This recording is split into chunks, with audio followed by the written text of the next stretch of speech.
Hai semua, selamat datang di channel Baca. Pada video ini, kita akan membahas satu topik dengan judul Saham besar anjlok. Dulu 4 ribuan, sekarang 1000-an. Dividend yield mencapai 10%. Tapi seperti biasa, semua pembahasan ini bukan rekomendasi dan hanya informasi. Ingat, kerugian kamu tanggung sendiri ya. Nah, saat ini kita akan membahas salah satu saham yang bisa dikategorikan besar karena mampu menghasilkan laba di atas 1 triliun rupiah. Nah, menariknya saham ini dulunya berada pada angka yang mencapai di atas Rp4.000. Kamu bisa lihat berdasarkan grafik sebelum tahun 2016 ini. Tapi saat video ini dibuat, harganya berada di angka 1.555. Bahkan pada tahun 2020 sempat turun di bawah Rp1.000. Itu artinya jika melihat dari harga 10 tahun terakhir, terjadi penurunan yang cukup signifikan untuk harga sahamnya. Dari yang awalnya di atas 4 ribuan, kini tersisa di angka 1.055.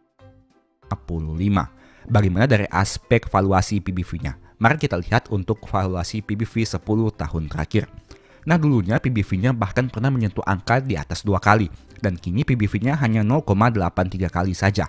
Secara rata-rata diperdagangkan di bawah rata-ratanya, yaitu 1,17 kali. Artinya dengan PBV saat ini menjelaskan bahwa harga sahamnya diperdagangkan di bawah modal per lembar sahamnya. Itu merupakan beberapa poin yang bisa kamu lihat untuk saham yang akan kita bahas, yaitu saham pegas atau perusahaan gas negara. Bisa kamu lihat selama tahun 2025 masih turun 2,2%. Dalam 1 tahun terakhir masih naik 14,76% dan dalam 5 tahun naik 104,61%. Tapi meskipun secara 5 tahun ini naik 100%, tapi jika kita lihat dalam jangka panjang sebenarnya harganya masih berada pada angka yang cukup rendah karena dulunya sempat berada di angka di atas 4 ribuan.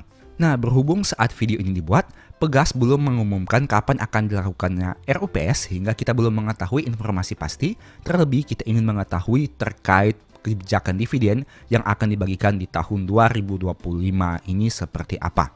Sekilas kita lihat tentang probabilitasnya. Ini merupakan data sejak tahun 2021 di mana kamu bisa lihat saham Pegas ini memiliki probabilitas yang cukup aman pada bulan April, pada bulan Juli, Agustus, dan pada bulan Oktober yang mencapai 75%. Artinya dalam 4 tahun 3 kali naik dan 1 kali turun. Tapi sayangnya pada bulan Juni dan pada bulan November saham ini cenderung mengalami penurunan dalam jangka waktu yang cukup panjang. Bisa kamu lihat datanya berdasarkan tahun 2021 hingga tahun 2024. Kita lihat sekilas terkait rasio keuangan saham Pegas ini. Sebelum nantinya kita akan melihat untuk kinerja keuangan dalam jangka waktu yang lebih panjang. Gross profit marginnya 18% dengan net profit margin 8%. Untuk dividen yield mencapai 9,54% yang terakhir dibagi di tahun 2024. Tapi untuk tahun 2025 ini kita perlu menunggu hasil keputusan RUPS yang akan dilaksanakan nanti untuk mengetahui informasi pastinya seperti apa. Nah, sekarang mari kita lihat sekilas terkait historikal kinerja saham Pegas ini dari aspek kinerja keuangannya berdasarkan informasi yang saya ambil dari website resmi pgn.co.id. Pertama kita lihat untuk data kinerjanya tahun 2019 sampai tahun 2023 dan kita akan bandingkan juga dengan tahun 2024 yang sudah terbit ini.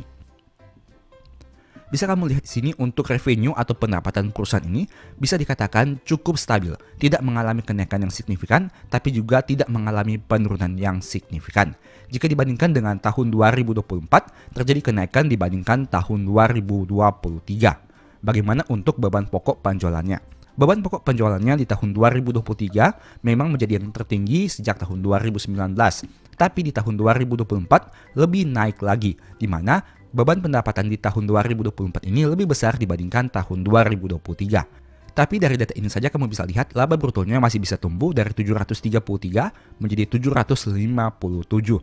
Untuk data dalam jangka panjang memang di tahun 2023 ini mengalami penurunan dibandingkan tahun 2022 yang mencapai 780. Dan angka gross profit ini belum bisa dikalahkan dengan pencapaian di tahun 2024 yang hanya mencapai 757 saja. Sebagai informasi, data yang disajikan dalam dolar Amerika Serikat. Mari kita lihat terkait komponen paling utama yaitu pencapaian profitnya seperti apa. Bisa kamu lihat sini ini merupakan pencapaian profit saham Pegas dalam beberapa tahun terakhir. Di tahun 2023 memang terjadi penurunan kinerja dibandingkan tahun 2022 yang mencapai 326. Di tahun 2023 hanya 278. Jika kita bandingkan dengan tahun 2024 yang mencapai 339, itu artinya kinerja laba pegas di tahun 2024 ini lebih besar dibandingkan tahun 2022 yang hanya 326. Nah, ini menarik, padahal jika kita lihat tadi di sini untuk gross profit marginnya di tahun 2022 mencapai 780, sedangkan di tahun 2024 ini hanya mencapai 757. Dari aspek gross profit marginnya di tahun 2024 lebih rendah dibandingkan tahun 2022. Tapi dari aspek pencapaian labanya, ternyata jika ditotal, kinerja laba di tahun 2024 ini yang mencapai 339 lebih besar dibandingkan tahun 2022 yang hanya 326. Bahkan kinerja di tahun 2024 ini menjadi yang tertinggi setidaknya sejak tahun 2019 berdasarkan data yang ada ini. Nah, ada satu topik lagi yang ingin saya perlihatkan kepada kamu yang tentunya ini bisa menjadi suatu hal yang menarik. Apakah itu? Ya, itu adalah historical dividend payout ratio-nya. Bisa kamu lihat di sini, ini merupakan historical dividend payout ratio saham Pegas dalam tahun 2019 hingga tahun 2023 untuk tahun bukunya. Bisa kamu lihat di sini. Untuk dividend payout ratio-nya cukup fluktuatif di mana sempat absen di tahun buku 2020, tapi hal itu disebabkan jika kamu lihat perusahaan ini masih mencetak kerugian di tahun 2020 sehingga mereka absen membagikan dividen. Mari kita lihat untuk pencapaian laba yang mereka capai. Nah, bisa kamu lihat di tahun 2020 mereka mencetak kerugian alias minus sehingga mereka tidak membagikan dividen untuk tahun buku tersebut. Tapi selain daripada itu bisa kamu lihat dividen payout rasionya cukup cenderung bertumbuh dari waktu ke waktu. Tahun 2021, ingat ini untuk tahun bukunya, yaitu 67%, menjadi 70% tahun buku 2022, dan menjadi 80% tahun buku 2023. Kita lihat saja untuk tahun buku 2024 yang akan dibagikan di tahun 2025 ini. Nah, jika kamu lihat di sini tentunya ada harapan terjadi kenaikan dividen per share. Alasannya sederhana, karena labanya mengalami peningkatan dibandingkan tahun 2023. Bahkan laba di tahun 2024 ini lebih besar dibandingkan laba di tahun 2022. Sehingga diharapkan tentunya adanya peningkatan untuk angka dividen per share-nya. Dan hal itu akan berdampak kepada dividen yield yang mungkin bisa semakin besar apabila harganya tidak mengalami kenaikan yang signifikan. Ini merupakan salah satu hal yang bisa kamu pertimbangkan apabila kamu tertarik dengan saham Pegas ini. Ingat, ini bukan rekomendasi dan hanya sebagai informasi saja. Untung rugi kamu yang tanggung sendiri. Tapi setidaknya dengan data ini kamu bisa lihat bahwa saham Pegas mencetak peluang yang cukup menarik. Yang pertama, harga sahamnya mengalami penurunan. Yang kedua, PBV-nya masih di bawah 1 kali. Yang ketiga, labanya di tahun 2024 lebih besar dibandingkan tahun 2023, bahkan lebih besar dibandingkan tahun 2022, padahal gross profit margin-nya masih lebih besar tahun 2022. Berikutnya dari aspek dividennya yang bisa dikatakan cukup menarik karena payout rasionya bisa dikatakan cukup mengalami peningkatan dalam 3 tahun terakhir. Meskipun di tahun 2024 ini kita harus menunggu juga informasi pastinya berdasarkan hasil RUPS nanti. Nah, dengan berbagai kelebihan yang ada ini, silahkan kamu pertimbangkan. Tentu saja saham ini juga memiliki kekurangan di mana mereka sempat mengalami kerugian pada tahun buku 2020 sehingga absen membagi dividen. Dan juga harga sahamnya mengalami penurunan yang sangat signifikan. Sehingga dari aspek floating loss dan dari aspek pencapaian kerugian yang terjadi di tahun 2020 harus kamu pertimbangkan juga. Demikianlah pembahasan pada video ini, semoga ada informasi baru yang kamu peroleh. Dan sebagai informasi sebelumnya juga saya sudah sempat buat satu video yang mungkin bisa berguna. Nonton hingga selesai agar memperoleh pemahaman yang utuh. Nah, pada video ini kita akan fokus membahas tentang lembar saham. Dan contohnya kita akan menggunakan saham BBRI. Ini merupakan salah satu topik yang sering saya bahas. Tapi saya ingin bahas lagi pada video kali ini dengan cara dan angle yang berbeda. Jadi kita akan fokus membahas target kumpulkan lembar saham BBRI. Sebenarnya BRI ini hanya sebagai contoh saja. Kamu bisa pakai saham yang lain juga. Contohnya seperti BCA ataupun saham Bank Mandiri. Nah, jika harga saham pada saat video ini dibuat, BBRI di angka Rp4.000. Itu artinya untuk mengumpulkan 1 juta lembar saham, kamu butuh dana sekitar 4 miliar rupiah. Di mana 1 juta dikali dengan harga sahamnya yaitu Rp4.000. Itu artinya dengan harga masing-masing saham silahkan kamu hitung sendiri. Misalnya dengan harga BCA di angka 8.500, artinya kamu butuh dana sekitar 8,5 miliar rupiah. Untuk Bank Mandiri dengan asumsi harga saham Rp5.000, kamu butuh dana sekitar Rp5 miliar. Sedangkan untuk BRI dengan asumsi harga saham Rp4.000, kamu butuh dana Rp4 miliar. Silahkan kamu pilih sesuai dengan saham yang menurutmu paling menarik. Ingat, saham-saham yang disebutkan ini bukan rekomendasi dan hanya sebagai informasi saja. Kita hanya gunakan asumsi dan simulasi untuk memberikan cara berpikir kepada kamu. Nah, sebenarnya 1 juta lembar saham ini adalah tujuan akhir apabila kamu ingin mengumpulkan lembar saham. Jadi tidak perlu stres untuk mengumpulkannya, tidak perlu terlalu berpikir, wah ini merupakan hal yang mustahil atau sangat sulit mengumpulkan 1 juta lembar saham. Ingat, ini merupakan tujuan akhir, bukan tujuan 1 tahun, bukan tujuan 2 tahun, atau mungkin membutuhkan waktu belasan hingga puluhan tahun. Jadi tidak perlu terlalu stres. Ada 2 faktor yang mempengaruhi mengumpulkan lembar saham ini. Yang pertama adalah harga saham, di mana harga beli kamu berada pada angka berapa, dan yang kedua waktu kumpulnya. Saya sudah mengatakan tadi, untuk proses ini tentu membutuhkan waktu yang panjang, bukan 1-2 tahun, melainkan belasan hingga puluhan tahun. Jadi 2 faktor ini sangat menentukan apakah kamu bisa mengumpulkan 1 juta lembar saham atau tidak, dan tentunya juga modal yang kamu butuhkan. Seberapa tinggi atau rendah harga sahammu, dan seberapa lama waktu kumpulmu.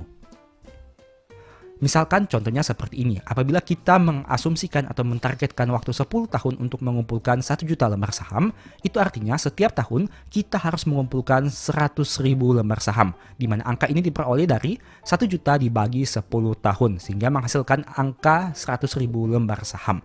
Tapi apabila kita membutuhkan waktu 20 tahun, misalkan 20 tahun dari sekarang kita mentargetkan memiliki 1 juta lembar saham. Itu artinya setiap tahun jika dirata-ratakan kita harus mengumpulkan 50.000 lembar saham.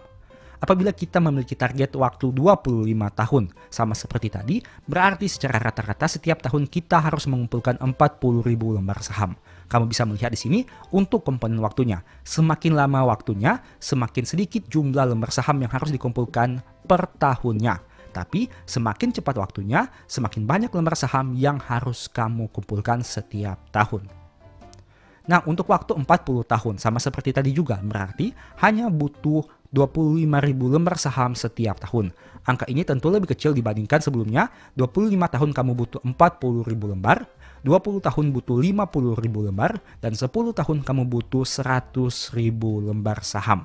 Sekarang pertanyaannya, seberapa pengaruh harga saham yang kamu beli ke modal yang kamu butuhkan? Kita bahas secara sekilas. Jika kamu memiliki harga saham Rp4.000, berarti modal yang kamu butuhkan untuk mengumpulkan 1 juta lembar saham adalah Rp4 miliar. Tapi jika harganya naik Rp1.000 saja, maka modal kamu dibutuhkan naik Rp1 miliar. Artinya dari yang sebelumnya 4 miliar di harga 4.000, sekarang di harga 5.000 menjadi 5 miliar rupiah. Sehingga juga apabila harga sahamnya ternyata naik lebih tinggi lagi, misalkan ke angka 6.000, kamu butuh dana yang lebih besar, yaitu 6 miliar rupiah.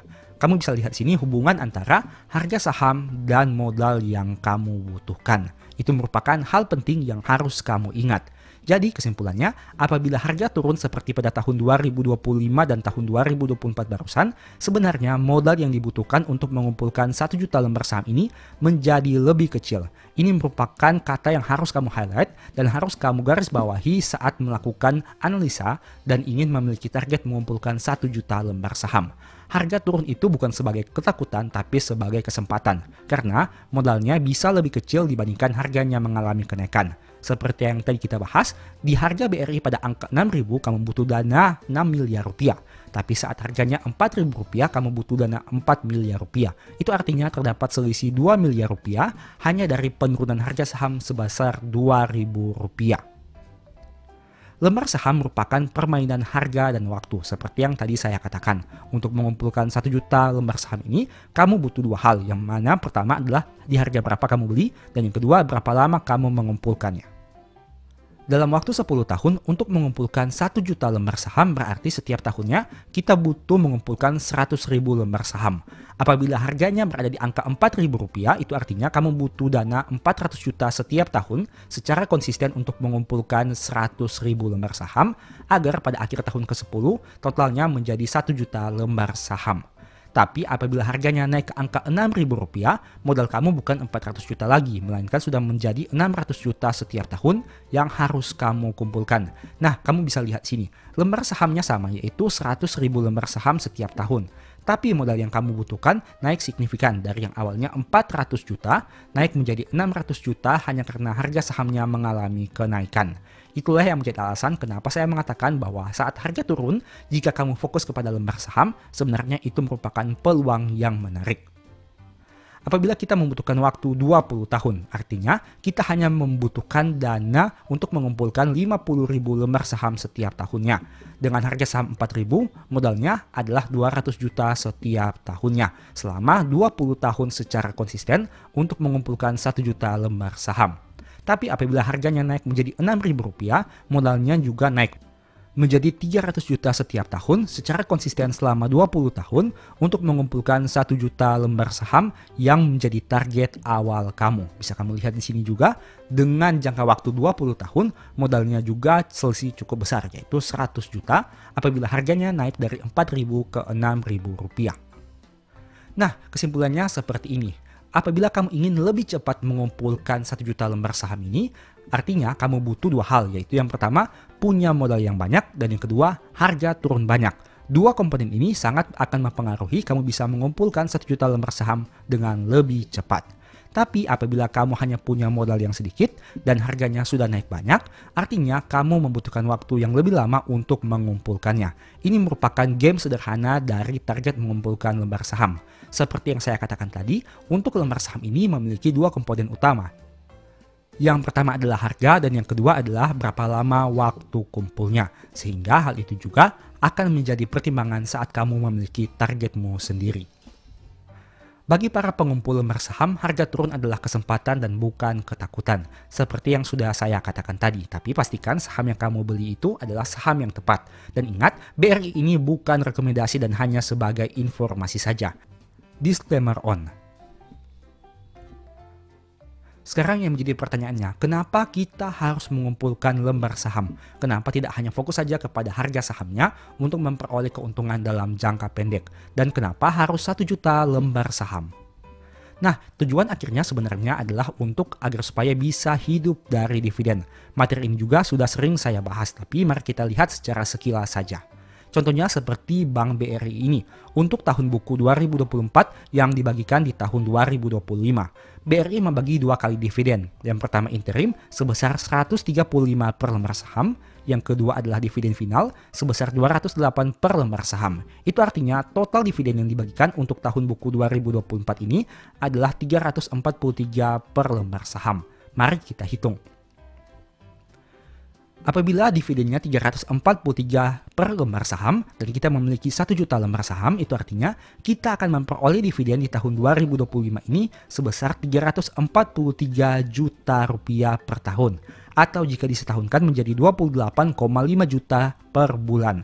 Nah, ini merupakan angka dividen yang akan kamu terima apabila telah memiliki 1 juta lembar saham di tahun 2025 ini. Itu artinya dengan angka 28,5 juta per bulan ini merupakan angka yang bisa kamu peroleh yang mana kamu tidak perlu bekerja lagi tapi memperoleh 28,5 juta per bulan secara rutin untuk saham BRI yang membagi dividen di tahun 2025 ini untuk tahun buku 2024. Tapi mungkin akan ada yang mengatakan bahwa ini kan dividen. Kita tidak bisa menjamin bahwa perusahaan akan terus bagi dividen dengan angka yang stabil. Bisa saja dividennya menjadi tinggi, tapi bisa juga dividennya menjadi lebih rendah. Nah, sekarang mari kita bahas bagaimana skenario buruknya. Misalkan kita asumsikan laba BRI ini turun setengah sehingga dividennya juga turun setengah. Artinya kita tidak gunakan lagi tadi angka 343 per lembar saham, tapi kita bagi setengah menjadi 171,5 per lembar saham. Kita bagi setengah dari dividen yang dibagikan di tahun 2025 ini. Apabila kita kalikan 1 juta lembar saham, itu artinya kita masih memperoleh 171,5 juta per tahunnya. Dan jika dibagi dengan 12, masih menghasilkan 14,2 juta per bulannya. Angka yang masih cukup menarik meskipun laba BRI turun setengah dan dividennya turun setengah juga.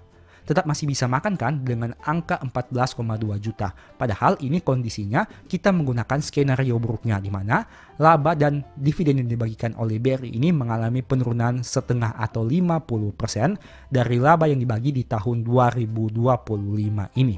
Nah, ini merupakan salah satu skenario yang bisa kamu peroleh apabila kamu ingin mengumpulkan lembar saham-saham tertentu. Kamu hitung dulu berapa banyak dividen yang akan kamu terima dengan kondisi yang normal, dan kemudian kamu bisa bagi di kondisi yang buruknya. Misalkan labanya turun setengah sehingga dividennya juga turun setengah. Nah, kita lihat sekilas terkait historical dividen Bank BRI ini. Dengan asumsi skenario buruk tadi, misalkan dividen per share-nya turun setengah sehingga menjadi 171,5, kamu bisa lihat di sini. Memang untuk angka dividen sekitaran 171 atau ke bawahnya pernah terjadi di tahun 2022, 2021, 2020, 2019, dan tahun 2018. Tapi sejak tahun 2023 hingga tahun 2025 ini, angka dividen per share-nya mengalami kenaikan yang cukup signifikan. Kamu tentu sudah tahu isunya karena kenapa. Tapi yang jelas, yang mau saya tekankan di sini adalah meskipun terjadi penurunan dividen per share 50% dari kondisi di tahun 2025 ini, sebenarnya apabila kita telah mencapai titik aman, yaitu mengumpulkan 1 juta lembar saham, kita masih bisa memperoleh dividen yang cukup worth it dari pembagian yang dilakukan secara rutin oleh perusahaan ini. Tapi pastikan saham yang kamu pilih adalah saham yang rutin membagi dividen, karena itu yang juga penting. Hal paling penting di sini adalah pastikan sahamnya tepat. Ingat, ini merupakan kunci utamanya. Jangan sampai kamu sudah kumpulkan 1 juta lembar saham, tapi ternyata sahamnya itu merupakan saham yang kurang tepat. Harga sahamnya terus turun, dividen per share-nya turun, atau bahkan cenderung tidak membagi dividen di tahun-tahun tertentu, manajemennya tidak mempedulikan pemegang sahamnya, perusahaannya hanya diam di tempat atau mungkin saja mengalami penurunan terus-menerus dan lain sebagainya. Jadi intinya pastikan dulu sahamnya tepat, karena ini merupakan kunci dari segalanya. Memang di satu sisi kita harus melihat saham yang rutin bagi dividen, payout rasionya konsisten, dividen yieldnya menarik, harga sahamnya masih wajar dan lain sebagainya. Tapi semua itu akan menjadi sia-sia jika sahamnya tidak tepat. Jadi pastikan sahamnya tepat terlebih dahulu sebelum kamu melanjutkan analisa yang lebih mendalam. Ini merupakan kalimat yang sering saya katakan. Saham yang dulu bagus belum tentu sekarang bagus. Saham yang sekarang bagus belum tentu nanti akan bagus. Jadi pastikan kamu harus terus rutin update tentang kinerja terkini perusahaan. Bukan hanya dari sisi keuangannya, tapi dari sisi bagaimana rencana perusahaan ke depan, bagaimana pencapaian targetnya, apa yang dilakukan manajemen, jika harga sahamnya mengalami penurunan, apa yang dilakukan oleh perusahaan, dan masih banyak lagi. Tentunya apabila kamu hanya memiliki beberapa saham yang ada di portofolio, untuk update-nya akan bisa lebih mudah dibandingkan kamu melakukan diversifikasi yang terlalu banyak, sehingga kamu akan pusing sendiri apabila ingin update informasi terkini tentang perusahaan tersebut. Sekali lagi saya mau disclaimer on, untuk pembahasan Bank BRI hanya sebagai contoh saja. Kamu bisa gunakan contoh saham yang lain, dan ingat, ini bukan rekomendasi dan hanya sebagai contoh. Untung rugi kamu yang tanggung sendiri. Masih banyak juga saham selain BRI yang bisa kamu jadikan sebagai patokan untuk melakukan pengumpulan 1 juta lembar saham. Silahkan kamu analisa tergantung dari keyakinan kamu, saham mana yang menurut kamu masih prospek ke depan dan layak untuk di hold dalam jangka panjang, atau mungkin bisa diwariskan. Semoga video ini bisa memberikan manfaat dan sedikit pencerahan kepada kamu, khususnya saat harga saham mengalami penurunan. Ingat, harga saham yang turun bagi para pengumpul lembar saham itu merupakan suatu kesempatan dan bukan sebagai suatu ketakutan. Terlepas dari berbagai kondisi yang ada, sentimen negatif yang ada, ketidakpastian ekonomi, ketidakpastian masa depan, tentu hal itu juga pernah terjadi di masa lalu. Jadi, jadikan saja data histori yang pernah terjadi di masa lalu itu sebagai patokan dan sebagai acuan kamu untuk menganalisa prospek kedepannya bagaimana. Tapi kembali lagi, semuanya harus kamu pertimbangkan dengan mitigasi risiko sebaik mungkin. Karena ingat, tidak ada yang tahu di masa depan akan terjadi seperti apa. Mungkin bisa lebih baik, mungkin juga bisa lebih buruk. Jadi pastikan kamu tahu mitigasi risiko dan apa yang kamu lakukan. Karena ingat, untung rugi kamu yang tanggung sendiri. Ini bukan rekomendasi dan hanya sebagai informasi saja. Demikianlah pembahasan singkat pada video ini. Selalu ingat bahwa semua saham yang disebutkan bukan rekomendasi dan hanya bersifat edukasi serta informasi. Mohon juga agar dapat mengecek kembali data yang ditampilkan, karena bisa saja terjadi kesalahan pengetikan atau pengambilan data. Di video berikutnya ingin dibahas materi apa lagi? Tulis di kolom komentar ya. Sebagai informasi, berikut ini beberapa list ebook baca saham. Pertama, psikologi saham. Kedua, stock for living. Ketiga, strategi nabung saham. Keempat, the stock market. Dan yang kelima, cara cepat analisa laporan keuangan. Apabila tertarik, chat saja pada nomor WA yang ada. Sekian video ini, semoga bermanfaat. Thank you.